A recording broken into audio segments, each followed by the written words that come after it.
Horon TV kanubagaw cɛ ani muso denmisɛn ani makɔrɔ Mali kɔnɔ ani Mali kɔ kan an ka foli b'aw ye ka kɛ n'a ka waati foli ka ɲi aw bisimila yelen jɛmu kɔnɔna na yelen ale de jɛmu ye min bɛ aw baro ka tila k'aw kalan k'aw to fo aw sigiɲɔgɔn la o de la yelen bɛ ci bila mɔgɔ faamuyaliw ma walasa aw fɛnɛ aw bɛ se ka faamuya sɔrɔ wulada in na an b'a fɔ cogo min na an ka jɛmukan na ko jamana tɛ jɔ musow kɔ du tɛ jɔ musow kɔ o de la an ye musow wele ka na muso leaderw fila wele ka na walasa an bɛ se ka baro kɛ cogo min na aw fɛnɛ a bɛ se ka faamuya sɔrɔ wa bɛ se k'u hakilina di aw ma ka se ka bilasirali fɛnɛ di aw ma Maliko kibaruya kan mɔgɔ fɔlɔ o ye Kadija Fofana Kadija e bisimila Horon TV plateau sanfɛ kontaan bi fo kosɛbɛ ka Horon TV baarakɛla bɛɛ lajɛlen fo ka malidenw fo Mali kɔnɔ ani Mali kɔ kan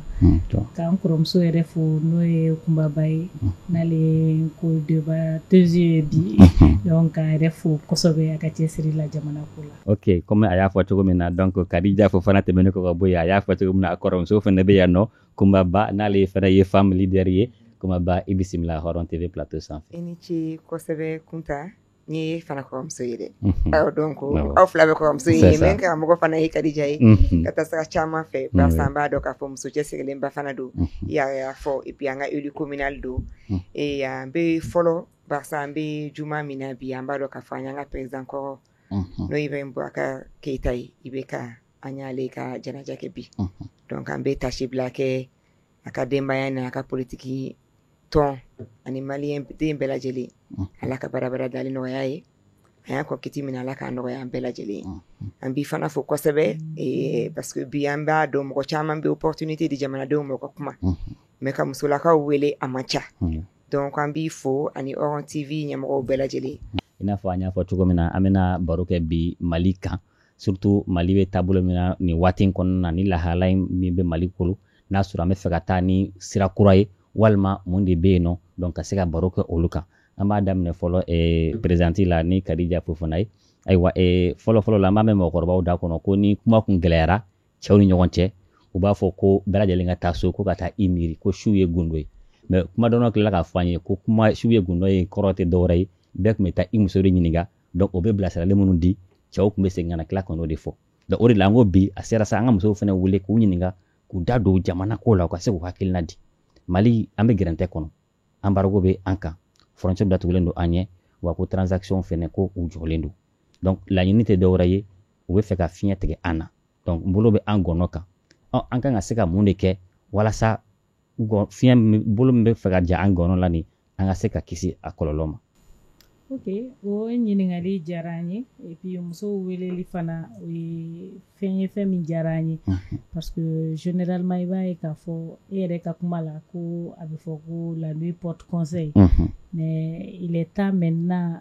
an ka kɛ les jours même porte conseil parce que musow ka bɔ so kɔnɔ musow ka bɔ kɛrɛfɛ kuma la musow ka bɔ sokɔnɔ kuma dɔrɔn na sisan an bɛ se k'a fɔ kɛnɛ yɛrɛ fana kan pour que hakilina ɲumanw maa caman bɛ se k'a ta cogo min na ka baara kɛ n'a ye bon n'o tɛmɛna ka bɔ yen i kumana embargo kan embargo min Mali bɛ gɛrɛntɛ min kɔnɔ bi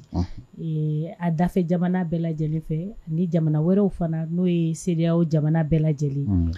f'i k'a faamu fɔlɔ baara in ko in a nana cogo di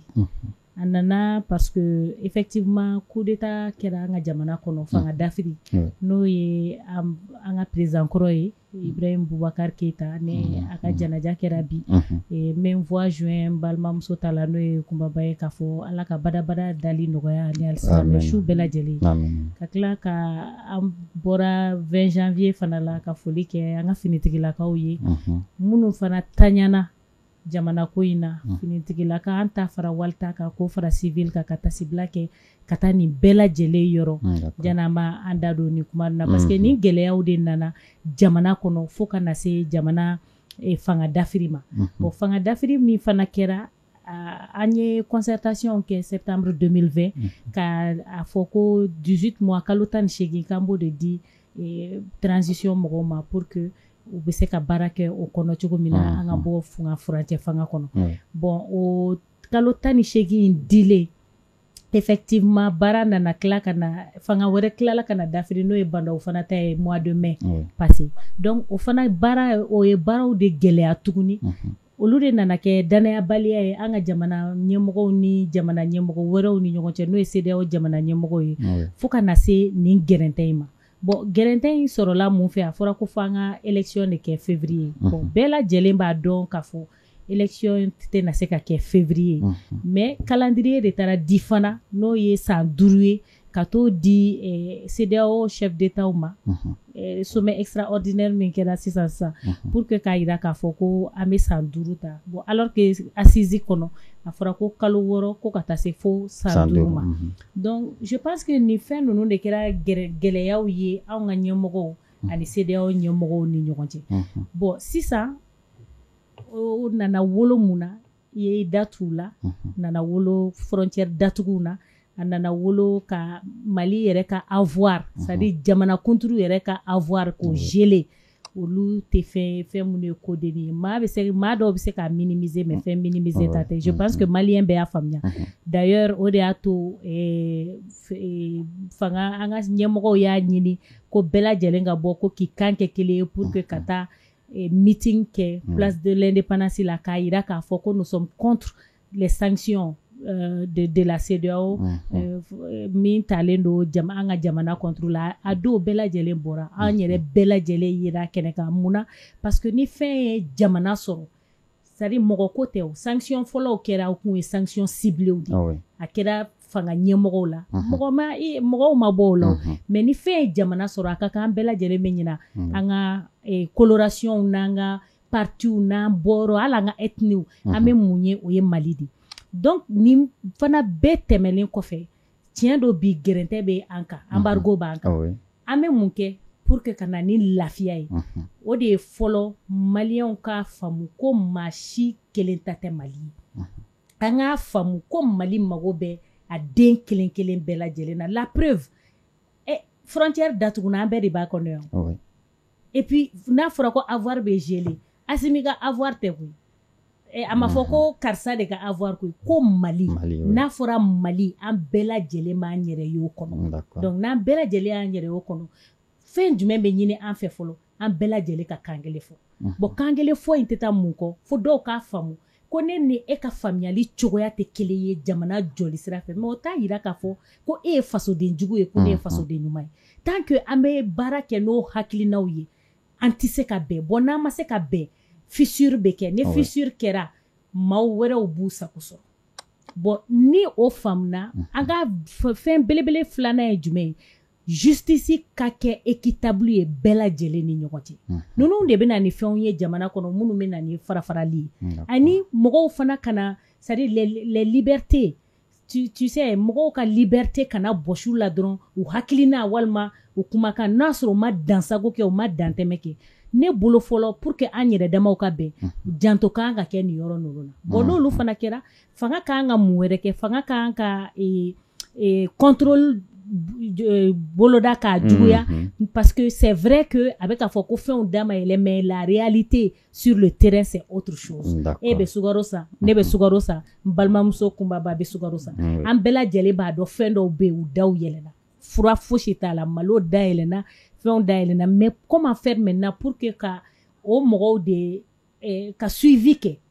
pour que olu kana se gɛlɛya wagati o tɛ wagati ye wagati min an kan k'a fɔ k'an bɛ jamana kɔnɔdenw jeli min donc o contrôle ninnu dakuruya dama n t'a dɔn ni n jɛyana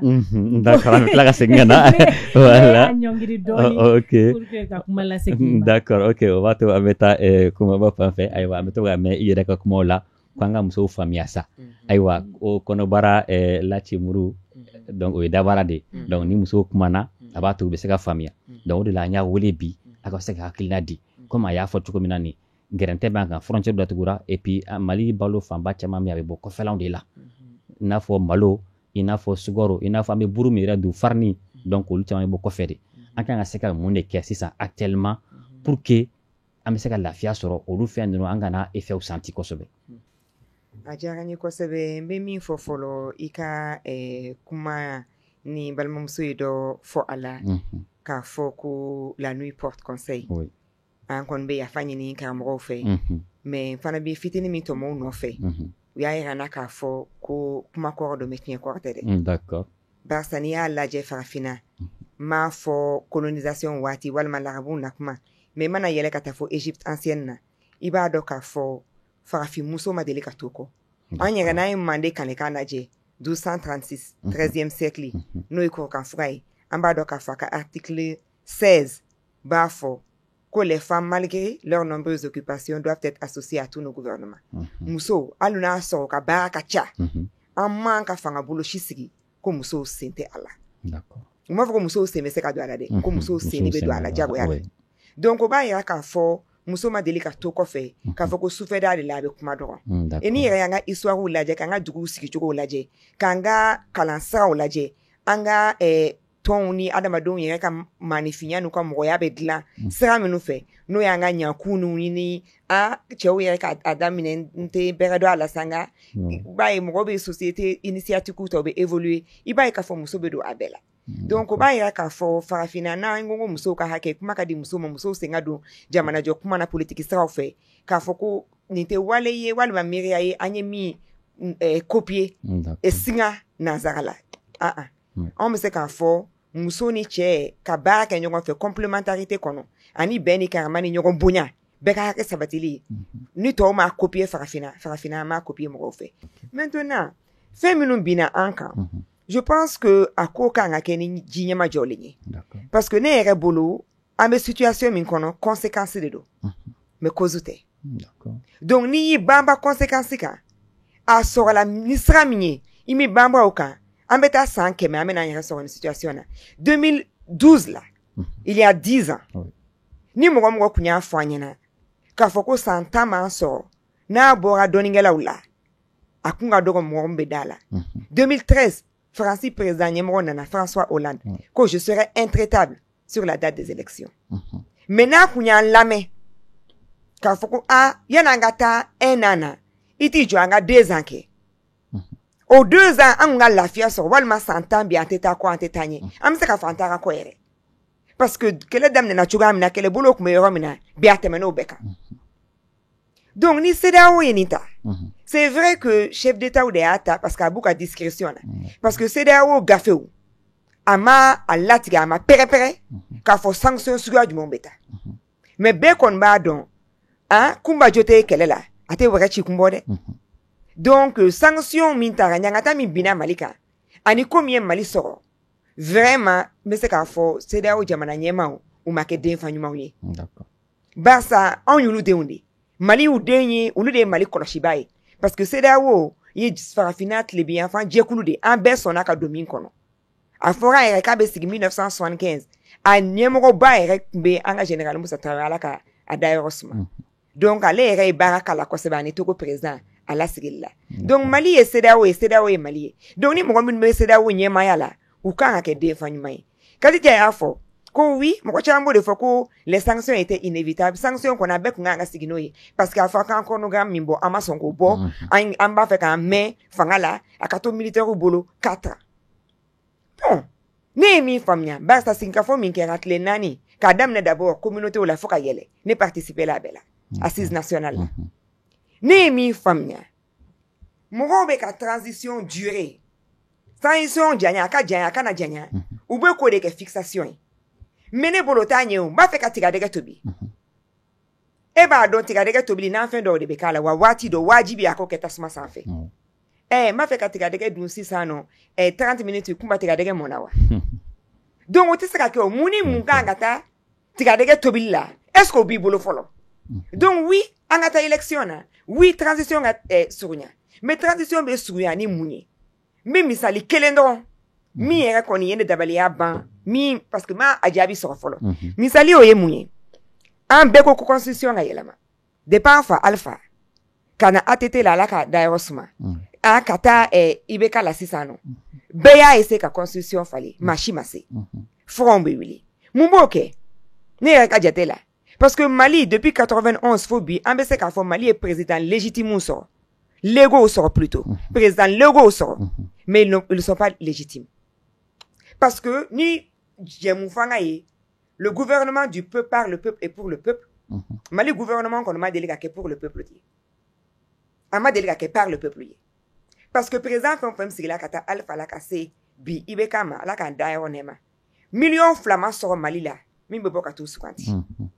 Anga fiche électoral de métaphore millions chéri nyokanabi.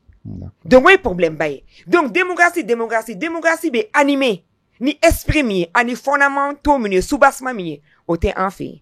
Angonga m'a fait kata Mali korala. Yere da serama sera ko o kabo refondation kake. Constitution ka baye lama. Anga ta 6e république là. Chamanko constitution ta fa ka fale sisa. Ngamba fait cour constitutionnel dakabo kalata kumana. Ali na meta élection na sita chamanko luta fait cour constitutionnel dakabo ala. Cour constitutionnel date se ka boala parce que mi me fanga di cour constitutionnellement o e constitution de. Donc ni be se cour constitutionnel ka prérogative ma. Fika constitution de ba ele makaboshi ka boabulo. Oni ko kibe constitution keni watina. Mali seleke nani be gele aba kono. Ni constitution ke bi ni constitution yele ma be ka kidal ni menakato. Ima ko jugu ke? Ebe se ka referendum ke chugo jume ka so lu da madwala. Ni yake bankasko. Ima ko jugu ke? Ni yake na ko ima ko jugu ke? Donc sanction ama ben bi ama ben sini. E wajibi akawuli. Abe wuli ni sera miye ale sanga nyema o yere yafo. Ku be si ka fola, o be si ka fof. Ou bada lendo. Ou tendre la main ou da lendo au dialogue. Menez bolo vraiment ou ka réfléchir. Mo be se ka wuli ka médiation ke Algérie, Mauritanie, Égypte. Parce que farafina bi dugunani de bolo. D'accord, ame akla. Ou ka wuli ka médiation. Ko na kan position min donc ba ta meta présenter Fanfé Kadija. Aywa comme on bora ka fo chukum na sano sanction kon tara. Ame gele ya kono. Mais antena sika to gele kono. Bama no kuma fo dusuma go otefa togonina. Barsa yani to besuma so kale fara. Aywa chama ko ni malen chama ka fo anga bo CEDEAO yere kono anga bo IEMOA kono donc anga an yereta mais est ce que vous n'avez pas que gela infurayo e yere bolo anga nga monike merci beaucoup neba iba do Mali kuma ka gele parce que ni be kuma fo malien yi kuma mi kadi malien kulo la ibo de fois mais ni ko kibi tien fois Finfla, il faut pas être en avance sur ton temps, il ne faut pas avoir raison très tôt. C'est-à-dire, kana jo soro jona, parce que ni jo soro jona uti femme. Kana ke fana kibe avancer la fana wakati sanfe. C'est-à-dire kibe wakati nyema o fana mai. Donc Mali kuma geleara parce que ma chama meni kuma info ko angabo CEDEAO la. Anga nyere taka boni bela mais je pense que ni aka nogonti moko folo mi kumba décision ta wi anga nyemoko yi parce que anti nyema mais olube nyema donc CEDEAO ni an ka jamana yɛrɛ lajɛ c'est un pays enclavé jamana min do a laminiminen de do ni jamana tɔw ye donc jamana min laminiminen do ni jamana tɔw ye wajibi do i ka ni jamana tɔw bɛ taa ɲɔgɔn fɛ ni tɛ ne ka kuma ye ni premier ministre bɔra a ye a ka kuma kɛ samedi passé a ye interview di ORTM sanfɛ a y'a yira k'a fɔ effectivement c'est-à-dire on est obligé ka dialoguer ka porte de sortie sɔrɔ ani CEDEAO n'i ye président Assimi fana ka discours lamɛn a fana y'a fɔ a ka kuma kɔnɔ an bɛ dialogue dayɛlɛ ani an pays frères ni ɲɔgɔn cɛ parce que fo mɔgɔ k'a faamu k'i dusu bonyana cogo cogo kan'i fili ba la n'i tɛ se nɔɔni na anw ye jamana ye n y'a fɔ n ka kuma kɔnɔ jamana min enclavelen don kelen diɲɛ jamana si tɛ yen bi min kelen CEDEAO ou pas CEDEAO min b'a fɔ ko n kelen bɛ se ka évoluer ni n yɛrɛ fanga ye aucun pays aujourd'hui dans le monde États-Unis tɛ se Chine tɛ se Russie tɛ se France tɛ se anw tɛ se Machi, parce que le monde est fait de telle sorte que maaw gulonnen de don ɲɔgɔn na jamanaw gulonnen de don ɲɔgɔn na e bɛ fɛn dɔ di ninnu ma ninnu bɛ fɛn dɔ di ma aw bɛɛ bɛ balo ɲɔgɔn na la preuve ni ye sanction ninnu lajɛ bi a kɛlen tɛ ka gɛlɛya di Mali dɔrɔn ma c'est vrai anw datugunen don mais minnu yɛrɛ fana y'anw datugu kɔlɔlɔ b'u bɛɛ lajɛlen kan mun b'o yira o b'a yira k'a fɔ ko jamana kelen tɛ bilen wa jamana kelen tɛ se ka évoluer parce que n'i ye sanction di c'est comme si quelque part i bɛ ka sanction k'i yɛrɛ fana kan donc i bɛ ka sanction kɛ ni jamana kan c'est comme i bɛ k'a k'i yɛrɛ de kan o de bɛ n ka kuma in sɛbɛntiya k'a yirila k'a fɔ ko jamanaw en gloné de don ɲɔgɔn na bon n'aw gloné don ɲɔgɔn na k'a fɔ k'i kelen ka se ka évoluer ça va être très difficile donc bi fɛn min ka ɲi o ye sigi ka fɔ di wajibi CEDEAO y'a fɔ a ka communiqué kɔnɔ ko dialogue dayɛlɛnnen bɛ to u ni an ka ɲɛmɔgɔw ni ɲɔgɔn cɛ an ka ɲɛmɔgɔw yɛrɛ fana y'a fɔ en tout cas président Assimi y'a fɔ a ka adresse à la nation na k'a yira k'a fɔ maliyɛn bɛɛ lajɛlen na ko da yɛlɛnnen bɛ to an ni CEDEAO jamanaw ni ɲɔgɔn cɛ donc déjà balimamuso kumaba y'i da tu jamana dɔw la olu jamanaw bɛ se ka wuli ka jɔ kɛ bi parce que ni bɛɛ n'a fɔra k'an ka to statu quo la le statu quo n'est pas tenable c'est vrai que kɔlɔlɔ bɛ se jamana wɛrɛw ma mais fo mɔgɔw k'a dɔn ko CEDEAO fana dan tɛ o jamanaw ye jamana wɛrɛw fana b'a kɔnɔ minnu ni anw tɛ frontière la donc k'a fɔ ko an ka to nin situation na statu quo in na tan ça va être très difficile donc fɛn min ka ɲi bi o ye jamana dɔw ka sɔrɔ ka wuli k'a fɔ parce que n ye Union africaine ka communiqué ye jani an bɛ se nin kɛnɛ in yɛrɛ kan k'a yira k'a fɔ a fana bɛ CEDEAO ka décision in entériner ka tila k'a yira k'a fɔ fana u ka communiqué kɔnɔ ko kalo 12 ka se kalo 16 ma ko u tɛ se ko ka tɛmɛ o kan donc olu n'i ye nin fɛn ninnu bɛɛ lajɛlen lamɛn c'est vrai que Algérie bɛ Union africaine n'a tɛ CEDEAO la mais aujourd'hui parce que Algérie ye rôle dɔw jouer hali a datura accord de paix issu du processus d'Alger olu bɛɛ lajɛlen au paternité en quelque sorte c'est-à-dire arbitrage o bɛ Algérie jamana bolo donc Algérie bi a bɛ se ka i impliquer kosɛbɛ i n'a fɔ pays wɛrɛw fana bɛ yen minnu bɛ se k'u impliquer pour que ni situation min bɛɛ kelen don k'i ka kɔrdu min minɛ bɛɛ lajɛlen ka sɔn k'a fɔ ko an bɛɛ lajɛlen ka perte de bɛ nin na parce que ni Mali degunna Mali den bɛ fan bɛɛ fɛ ni jamana ninnu kɔnɔ i n'a fɔ o jamanaw fana ka ressortissants bɛ Mali kɔnɔ cogo min na donc ni sanni feere fana don autant an b'a senti autant u fana b'a senti donc min ka ɲi o ye bi an ka se ka nin situation in de désamorcer a tɛ se ka désamorcer ni dusu ye ka fɛn o fɛn minnu b'a la an kɛta tu sais pour que i ka se ka bɔ CEDEAO yɛrɛ la a règlement b'a fɔ ko il faut être un régime démocratiquement élu cela veut dire quoi o b'a yira k'a fɔ ko jamanadenw sɔnna ka kala ta i ye donc tu es en mesure ka kuma jamana kɔnɔdenw tɔgɔ la donc o démocratiquement élu bɛ sɔrɔ jumɛn fɛ a bɛ sɔrɔ kalata de fɛ ko fo jamana kɔnɔdenw ka kala ta i ye pour que olu ka se k'a dɔn effectivement carré kɔnɔ kuma tɛ dɛ réseau kan kuma tɛ dɛ mais jamana kɔnɔdenw de sɔnna ka danaya da i kan o b'o kɛ mun na o b'o kɛ kalata de sen fɛ donc o fana mana bɔ yen i b'a ɲini fana ka bɔ san 1 janni ka bɔ parce que Mauritanie tun bɛ CEDEAO kɔnɔ Mauritanie bɔra CEDEAO kɔnɔ mais hali n'a sɔrɔ sisan a kɛlen don ka demande don tuguni k'a bɛ fɛ ka segin CEDEAO kɔnɔ mais janni a ka se ka bɔ effectivement san 1 a ye préavis bila ka tila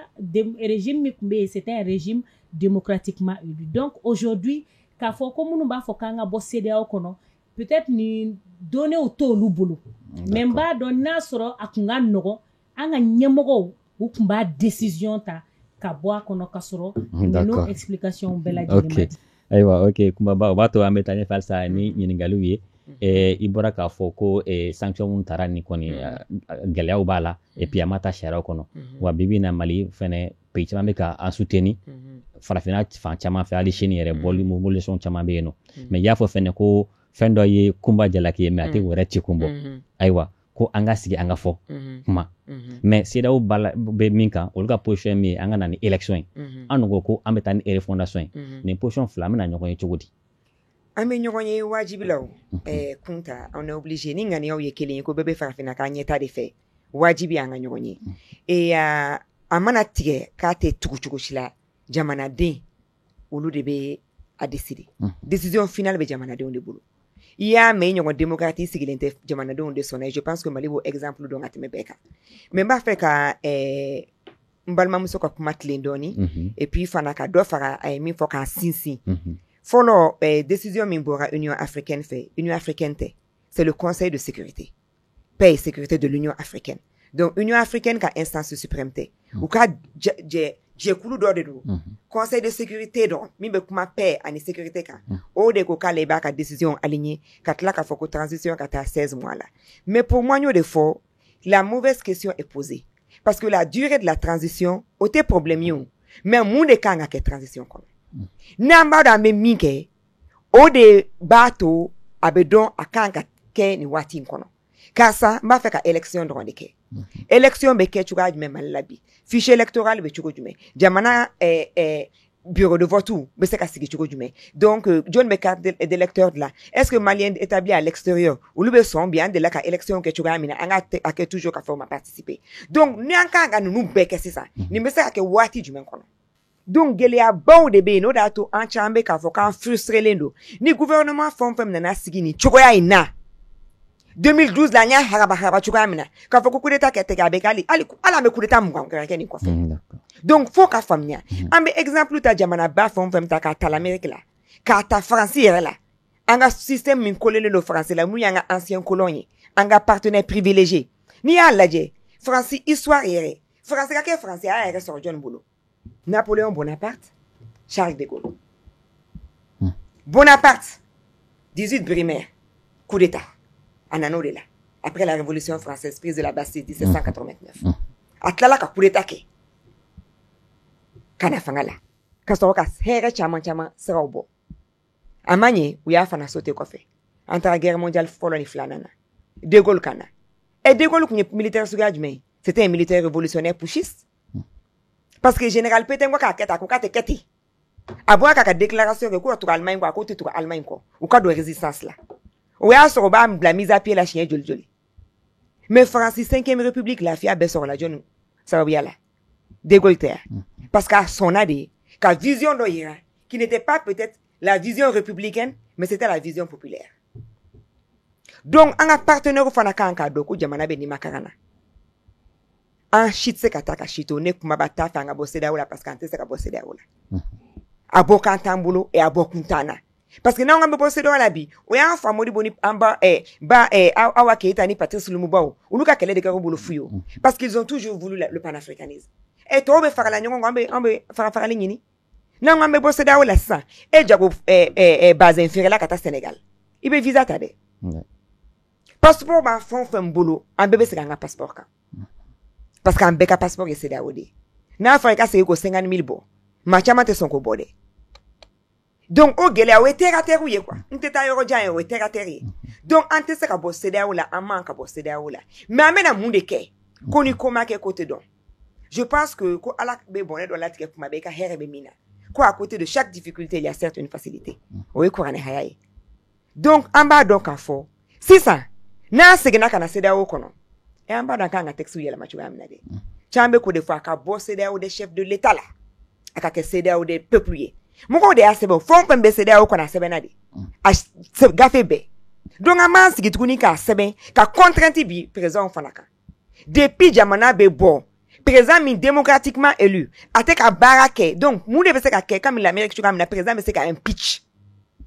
parce qu'en bébé démocratie ta là ou le là ko di la a définition on a fait before Abraham Lincoln le pouvoir du peuple par le peuple et pour le peuple le gouvernement du peuple donc en bas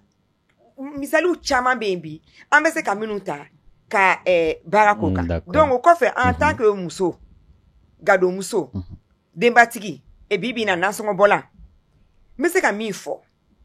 c'est une opportunité aussi anga baloko nyuma fanake kade ya fo ko sukoro be julla be sukoro ko ine be beninga mais anda mare magote sukoro la faire là on n'a même pas besoin de sucre je suis nutritionniste aussi parce que y a une histoire alimentaire un master bodeka l'être humain n'a pas besoin de sucre et de sel. Donc, aba to anga profiter ni fana fe, anga baloko nyuma ndoni ke. Anga dobo malo baduna kono jabe bela. Anga segi malo madoni, anga segi bashini nyugu madoni. O fana abef sa anga enfant koloma. Muna kuma ba fongo moko ko bona suga be bana diabète, cholestérol yelele no hypertension be bela amtla ka nyebo tukuni ambalma minu be wula kono. Ute sogo badu, ute kembata, mais alhamdoulilah ou be me e ka sogo mabana. Donc ni fana opportunité anga nyanga nansongoma. Anga nye enfant sogo fanama et puis mali fana anga blanc long terme na ambese ka munde ke pour anga balance ka équilibrer parce que économie na mi be do Mali kono o te bon Mali koka. Oui. Donc on a une balance déficitaire. Oui. Donc on se ka ta jamana shi se ka développer au sraka. Donc akuma fana sera anga que nous vivons avec nos moyens. Ne be nyebo kosebe Burkina be fait. Parce que depuis Burkina ma reste au ce niveau là c'est vrai que qu'elle est à Boufanaka. Mais le Burkinabé vit très modestement. D'accord. D'accord, avec ta présidente Fanfel ça. Ko bana kumeka usadi bana furake na manya flabe ko angana bossé daola anga to sedaola mais cette fois-ci anga jume ke rapidement d'abord galola manka folo parce que sanction manka sa kletan ko ini prix na be mekata abe jugwa kata fe pénurie bi na marché kono kuma ada fa tikomna ame doni minami wode ka chan na me boni mi anga mun ke rapidement an sedao ka se ka nyogonye jome ke akuma fo bagay o ameta pudme proposer cette fois-ci. O kodi weka walfronto dunda ko mais mi fodro koromso ka kumala c'est fait no foli ka nogona keli c'est-à-dire que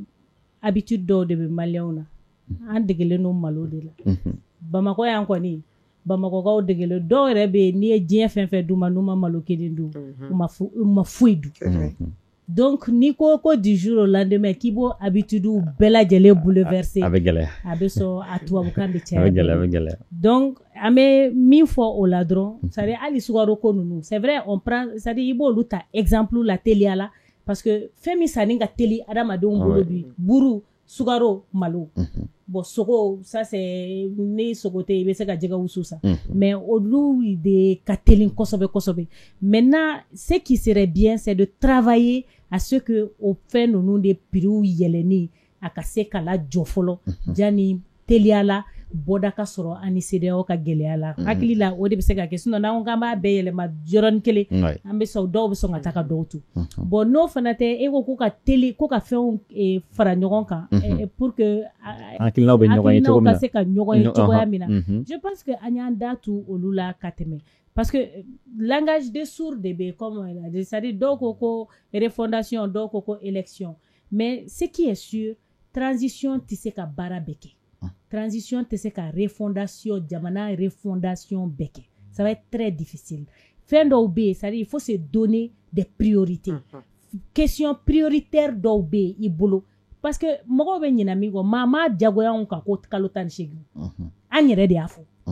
mais si il y a une chose aussi qu'il faut reconnaître c'est que une transition est accompagnera par la CEDEAO et c'est pas moi qui le dis c'est je cite le PM dans son interview sur le RTM parce que anye coup d'état qui est sanction ma bi malika deuxième coup d'état fanakera kakla katanye fetuguni ça dit c'est pour vous pourtant à chaque fois on a voulu accompagner cette transition n'était ka kuma ide nya tomo docteur Shogel Kogala maiga da aka interview la OTM ga parce que ni ma tomo lu da sisandro moko ba foki yere de beka inventer donc kalotan fla de dirama mais on yere de tara nyogoy ango antese kalotan fla la kalotan shegi à la base awara kun fora ko kalotan duru mais on ko jama famba ko kalotan shegi de maintenu na imam diko ere ka kuma do kona ko kuni CEDEAO ka nyogoy la kale ere afo CEDEAO représentant on ko kalotani shegi ku ka son ka Mali ma pour que anga se ka préparer ka se ko bara non parce que les faits sont têtus na me kuma fo angu fo ou chogo là c'est important maintenant pour que anu ka se ka ben ka kan kelen fo fin worete olu ils sont intraitables sur un sujet ça c'est le retour à l'ordre constitutionnel c'est-à-dire jamana c'est vrai que jamana fanatise ka tota c'est-à-dire na danane erema pourquoi à partir du moment où charte violé là parce que même à fora ango kalotan fla fora kalotan chego fana ka boy CEDEAO kungo ko militaire te ka président à ma foi mais pourtant aujourd'hui un militaire est président mais au mou balika processus accompagné ça aussi il faut pas perdre ça de vue donc pour que angana fo kamba bebo amba befli parce que en diminuer no bi en diminuer do ambe dessous de toi on fait travailler la tête. Oui. Et en ce moment amba do am se ka boda nyuma jume so o boda nyuma do ye jume neya dane remabi si le président Assimi est aussi populaire aussi aimé par le peuple malien à qui présenter parce que ne charti kodo charti violé la kaban charti ere a foko militaire te président militaire que président et puis à partir du 27 février la charte devient caduque. Maintenant, il faut penser à autre chose. Oye jumɛn pour que bɔda ɲumanw ka sɔrɔ ni jamana kɔnɔdenw ko k'u b'i fɛ jamana kɔnɔdenw kɛra mɔgɔ fɛ yan ka tɛmɛ IBK kan a ye pourcentage min sɔrɔ a ka élection na président 2013 an bɛ don ka ta élection je parle d'élection a ye pourcentage min sɔrɔ président ma na min y'a ɲɔgɔnna sɔrɔ effectivement donc c'est pour vous dire que IBK ka élection tuma la campagne tuma o ni donna Bamako suguba kɔnɔ ni ko konte IBK fɛ wallahi i da jɛma de bɔ effectivement oui résultat bɛ bɔ don min na mɔgɔw taara sugu kɔnɔ ka taa besew ni muruw ni fɛn bɛɛ sa ko sini ni IBK ma sigi k'an bɛ Mali bila à feu et à sang 2013 tout près donc c'est pour vous dire qu'il faut faire énormément attention parce que souvent fɛn dɔw bɛ yen il y a l'euphorie qui est là mais ni jama ɲɛmɔgɔ ni dutigi il faut que i k'a dɔn fɛn dɔw fana ka di ne denw ye mais fɛn dɔ ka di ye mais a man ɲi ma donc bɔda ɲuman bɛ se ka kɛ jumɛn ye bi an ka autorités ka porte de sortie honorable sɔrɔ ka sɔrɔ u ma kumasuli se jamana kɔnɔdenw ma jamana kɔnɔdenw fana ma dimi u kɔrɔ CEDEAO fana u fana ye jamana ɲɛmɔgɔ de ye ka sɔrɔ u fana ma kumasuli sɔrɔ diɲɛma ɲɛna parce que u fana ka crédibilité de bɛ en jeu dans cette affaire c'est pourquoi il faut qu'on arrondisse les angles k'an ka se ka baara kɛ pour que angle ka arrondi o bɛ kɛ cogo di jamana wɛrɛ minnu bɛ yen n'olu tɛ nin fɛn ninnu kɔnɔ n'u ma position ta kosɛbɛ a kow la olu bɛ se maintenant vraiment de façon intelligente ka na anw ka ɲɛmɔgɔw parce que bɛɛ b'i ka orgueil kɔnɔ donc ka na an ka ɲɛmɔgɔw voir k'a yir'u la bon an bɛ fɛ dialogue ka daminɛ tuguni an n'aw balimaw cɛ parce que an tɛ se ka taa ka ɲɔgɔn to kumaba da tur'a la n'a fɔra ko ne voyager ka taa Abidjan n voyager ka taa Sénégal n voyager ka taa Guinée n voyager ko n ka visa ta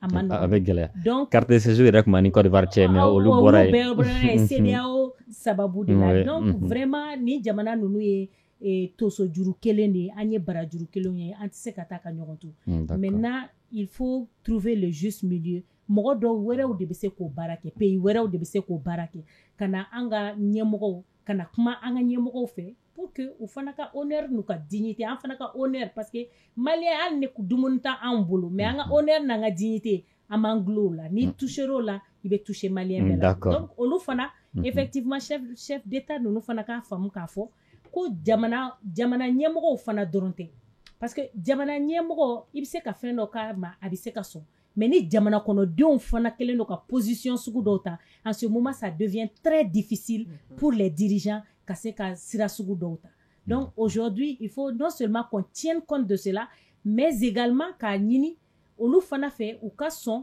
ka sigi autour de la table ka ɲɔgɔn lamɛn ka bɛn dati dɔ kan parce que a kɛra cogo o cogo a bɛ kun cɛ n'o de wajibi donc ka bɛn dati dɔ kan pour que an bɛ se ka taa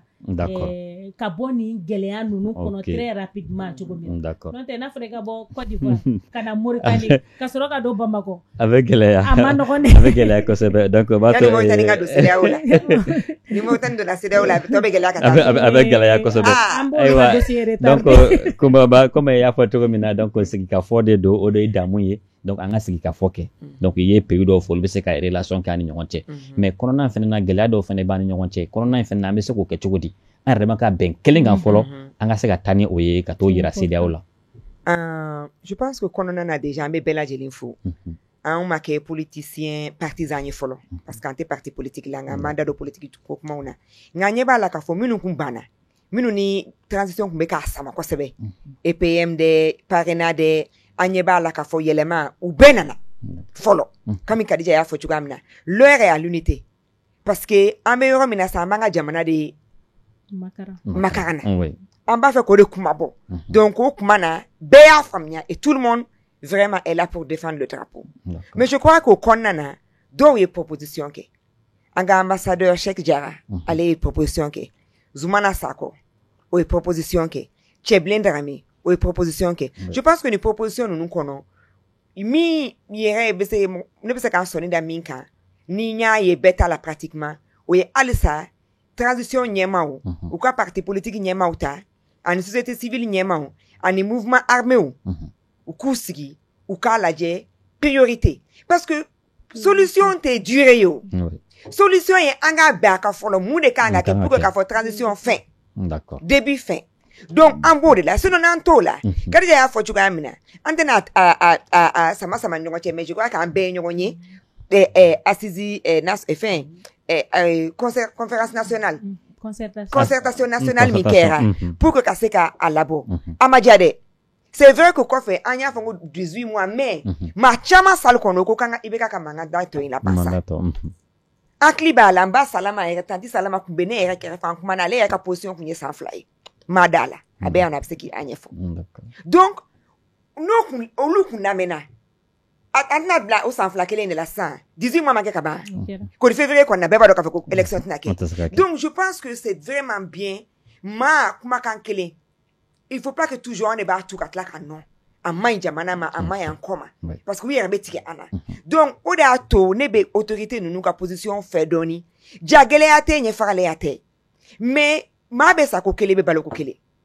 Parce que ni ma kari fanet ibini chike joyala. C'est important ou kan lame. Aga be priorité ka mais malien ya ka baka. Donc autorité ou ka wele bla ou kusigi ka daso ko yere dala. En ben malien de faut c'était boire là au moins si bekika pour ni contre-fort donc nous benaminga transition be labani de mani de kanka ke ereni alache ambese ka ke chuko jumena fara nyoko aklu fara nyoko kana fanga fara nyoko ka achie na ambese ka ke 18 mois kono chie na ambese ka ke parce que ambe koko fana na mavuma arme fana la nati ulu be fara la nyoko kambi c'est espé qu'on nana mata do be ka mi préparer de donc c'est important. Oui. C'est très important en bolo tandi ulu fanama à l'intérieur faut se kana ulu tout c'est vrai jihadiste ni terroriste ni dogu faire la banka donc an ya kana to jiena tasuma be ka wuli kana fait un chaya no fait foyer kana chaya donc moi je crois que ça c'est très important je crois que toujours que le peuple reste mobilisé et amé farafina bella jelinfo parce que siningene samedi ambado sini samedi le 22 sini samedi le 22 ambado mama ki golo finino Haïti Brésil mama golo finino wele kelen bla bema Amérique bebo France bebo Chine bebo mama panafricain wele no fambe kan beka bokata soutien ira Malila donc obeba ira ka fo Mali ta kelena ala kana Mali bla kelena mais au fana ba ira ka fo mal-être do de be donc un partenaire fana ka famia mal-être profond de bé en bas fait qu'à vidon en bas fait qu'à finir de samadoni démocratie sans fondamentaux ça ne sert à rien parce que la démocratie s'anime d'accord va tamedo anga dernier point na ina fa flaka fa tukum nani donc malite akelena wa malite na to akelena mobilisation fene bo oyira ana donc mais gelia fene bani mo gore no ngance no ye amara baka koro ni oyi franci mo chama ere akelena na sida o manipuler no an sida o gelia chama mi soro o de fait donc franci de ka sida o manipuler donc dernier point CEDEAO ameseka bona c'est na CEDEAO la CEDEAO seka bo manipulation kono toko jumena pour qu'il y a seka ke ina fo mo ka demande toko mina CEDEAO du peuple lié aka bo CEDEAO des dirigeants ou bien ke CEDEAO de la France iko amara baka koro ne ba fo nga amara baka d'accord parce que alibi en glonendo faradje nununa OK fin chamana c'est pourquoi me delika fo nga kuma o kono ngoni be ika indépendance politique nyini barake ikika indépendance économique soro d'accord ni kuma info amena kabini transition maseni niveau mafo ango anta do nyemoko abe fekata na nyesira mefe mais si vous êtes sûr problème ta là parce que ame djekulu de la djekulu to anta semboala nene ba akuma la sele ya nenya nyemoko an ka furadama ango ame transition demain mais en bas demain tient une responsabilité là en tate vive si nous pensons que fin do mai en bas fo si nous pensons que fin do jengena en bas fo s'il faut aussi faire des contributions pour que akanye en bas fana fo donc pour nous c'est important par anya fois anga conférence chamana anga barake c'est-à-dire déjà préparer les gens parce que gouverner c'est aussi anticiper. C'est-à-dire, il te willi dron ka décision sugu douta. Mo chama be fait bi. Ali président Asimiga Kosaina de akala déclaration là bana ko ka accord de défense révisité ani français ni nyokonche. Mais mo do yuka doucement kasa yira ka boka fo non ka fo français droit kata. Atiseu parce que aujourd'hui nous n'avons pas toutes les cartes en main. C'est vrai que ani nunu ka bara a kera, c'est-à-dire a kololo boyana anga jamanaka. Non seulement wa anya tofana ou dili de dona kojugu. Donc pour que c'est qu'au cordon découpé d'un revers de main, même diplomatiquement, ce n'est pas bon. Parce que c'est-à-dire ni a jamana nunu ou kodo, c'est qui ka jamana ke tomboui. Kadhafi était 1000 fois plus puissant que nous à mes situations mina biani. Kadhafi comme mes situations mina 2011. Mais pourtant, ils sont parvenus à Djamanati. Mais, fin du monde au follow, déjà, il y a des signaux qui sont là, qui sont réconfortants. Au lieu des signaux du monde, le fait que Djamana kono dion bella djelembe nyoron kanfo, akera mao mae ni bora kofe kana, ame nyina anga coloration ko ama nyeshi mafolo. Donc, là, c'est un très bon point que cette transition, en tout cas, que les Maliens sont parvenus à marquer. Maintenant, ame bara de ke, c'est-à-dire, ne bolo fanga be kata sira mi fe, o yoro ina, 600, en tout cas, ne bolo akain. Parce que, ni ko kibe green ka fembe jo.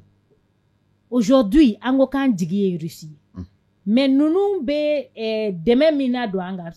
Premier ministre yere afo. Aka interview kono akoko malien hake mimbe France olu be demain mina do Mali kono ko France yere partenariat to labi. D'accord. Donc anti ka wili tendron, c'est-à-dire on doit tenir compte de tous ces aspects. Mais ce qu'on dénonce aujourd'hui, oye olu yere ka politique takabolo jamana o kono. Parce que ni aubia ni jamana kono de nyeba la fagali chama bikake fagali tikaba la jabali tikaba duguchi tikaba abe kera sababuye Mali dorontede ni Sahel jamana nunu bela jelena je kosa na Burkina be ubora ka mangamba ke ku uka convoi ka France ka Barkan ka convoi bloqué. Donc c'est pour vous dire que aujourd'hui ce qui serait bien c'est en tout cas au cola, c'est de façon diplomatique, responsable, tout en restant ferme. Et puis quand on a intérêt à préserver ou sauvegarder, moi je suis pour cette posture. Parce que Kaouli, posture Vatangero, posture anga betge, c'est vrai que c'est populaire, mais mais ba kofe. D'accord. Kuba ba et déjà singa ko wati ko sera ga ba. Sera ne be mi fo don. Voilà, c'est là où be sera ba manipulation kono togo du mena. C'est là où t'es manipulation kono. C'est là où t'es manipulation kono, c'est là où be réalité de kono. D'accord. Kadija ya fo, il faut kanga a donc a fo maloyate Allah. On y peuple colonisé de avant ça, on y peuple subi à la traite négrière de. Donc en bora yorojan. Deuxième guerre mondiale bani. Fou mro kani famia de ibi bolo samaka bo balama ka ya fama menta ntena fo fere be kele be kani fere de d'accord ini mama fanga te kelenyi itese ki disida o disila ayanja ani francité coupe kele ngono amanja ani francité likele ngono ana flante nyona donc ni flante nyona ibe kele kani fere de mene ko ni nyebe mina anga autorité kunda abaira ka fo Oubekou labe, nous labe n'était capable. Oubekou labe et il mesure les enjeux. D'accord. Tiedo, Libye tira, Irak tira, Syrie menachi, au sera qui il fait, Éthiopie menachi encore, parce qu'il va de Farafina, du coup bella, Éthiopie de massacre colonisé. Mais au mena achi, à Dafri, mais au sera coup. Donc au puissance nous, fanga famia. Parce que deuxième guerre mondiale bolé, Nations Unies sigilé, ben de Keraka, Kajamana ou Kadenfaya, Takadi Jamana Juruma.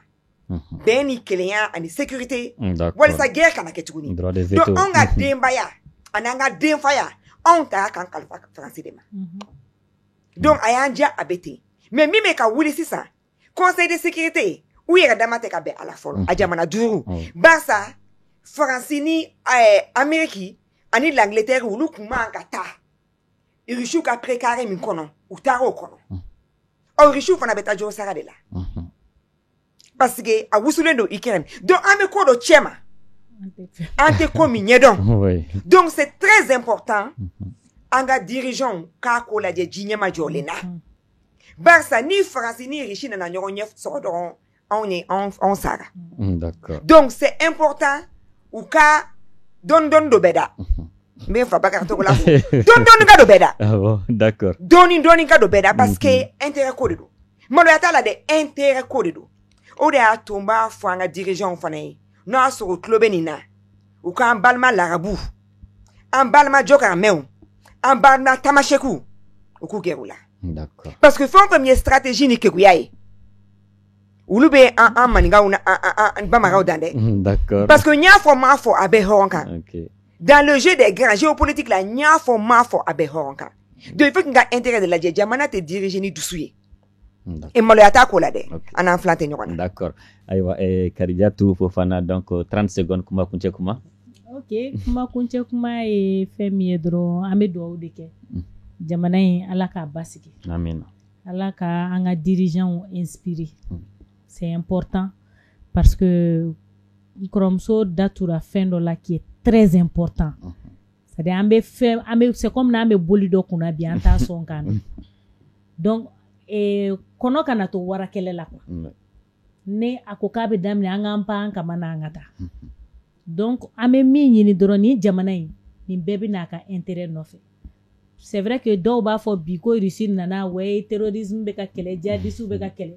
mais i n'a fɔ Faransi fana bɛ na don min na 2012 a min ka an ka jamana fan caman minɛ ka d'a ma k'i ban ka yɔrɔnin dɔ minɛ ka d'a ma n'o ye Kidali donc c'est pour vous dire que nin bɛɛ na kan ka di koyi mais n'i nana il faut que nacogo c'est-à-dire il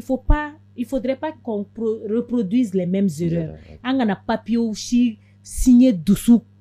hukumu na ou bien k'a fɔ ko karisaw de n'an ka di bi k'a sɔrɔ an m'a bɛɛ lajɛ fɛsɛfɛsɛliya la i n'a fɔ premier ministre bɔra ka kuma min fɔ o don na tuguni n'a ko an ka accord de défense k'ale ko o lettre k'o tɛ anw yɛrɛ bolo yan donc olu ye fɛnw ye fɛn minnu bɛ mɔgɔ kamana gan jamana ko la hali n'a sɔrɔ ninnu bɛɛ man ka fɔ kɛnɛ kan mais c'est pour vous dire que jamana in Ala k'a basigi jamana kɔnɔdenw Ala k'an bɛn kelen ma jamana in a bɛ janfa min kɔnɔ a bɛ gɛlɛya min kɔnɔ Ala k'a ta ka bɔ a kɔnɔ amina yarabi kuma kuncɛ kuma 30 secondes k'aw fo k'aw waleɲuman dɔn ka halisa a deli an ka dɔnnikɛlaw n'an ka karamɔgɔw bɛɛ fɛ u ka dugawu kɛ jamana ye an ka ɲɛmaw halisa u k'u dusu da u k'u bolo sama maliyɛnden bɛɛ nɔfɛ an bɛɛ jɛlen don carte d'identité kelen de la donc si ma fisa ni si ye u ka kɛ camancɛ la u ka bɛn ni kelenya sabati fɔlɔ jamana kɔnɔ et puis u ka alliances ɲini u ka Mali intérêt bila fɛn bɛɛ ɲɛfɛ et puis u ka gagnant ɲini n bɛ dɔɔni sɔrɔ i bɛ dɔɔni sɔrɔ ne kɔni b'o de fɔ ne dalen d'u la ɲɛ bɛ min na sisan nka halisa u ka t'o sira fɛ u ka cohésion sinsin kosɛbɛ u ka cohésion sinsin parce que tant qu'an bɛnnen don ko caman bɛ yen nɔ a bɛ nɔgɔya maliyɛnw fana k'u dusu da an ma si kun t'a dɔn k'an bɛ se ka tile 12 kɛ CEDEAO ka sanction kɔfɛ an ma tile 12 kɛ an k'an bɛɛ kɛ tile 12 wɛrɛ kama fosi tɛ yen d'accord ok Oran TV tɔgɔ la an ka foli bɛ aw bɛɛ lajɛlen ye ka sɔn ka na an ka wele jaabi donc baara ye mɔgɔ bɛ fo baara min na donc an b'an filɛbaaw ladɔnniya k'a fɔ an ka maa welelen kun ye Kadija Fofana donc n'ale ye femme leader ye et ensuite maintenant an balimamuso a n'an kɔrɔmuso Kumba Ba ale fana ye femme leader ye donc an kumana gɛlɛya min bɛ Mali kɔnɔ nin waati in na ni o ye embargo ye donc fura jumɛn bɛ se ka sɔrɔ a la taabolo jumɛn kan ka se ka ta an bɛ foli di équipe technique ma Malik Jankumba tun bɛ yen nɔ Mariam Jakite fo ka taa se Mariam Diallo donc fulaw de bɛ an ka équipe technique la wulada in na donc fula yɛrɛ bɛ tabali sanfɛ donc diffusion Malik Konate bɛ o wasire an b'a laban ka dugawu kɛ jamana ye Ala ka Mali lakana Ala ka bɛn ni kelenya sabati Mali kɔnɔ an ka hakili bila dusu ɲɛ wasalam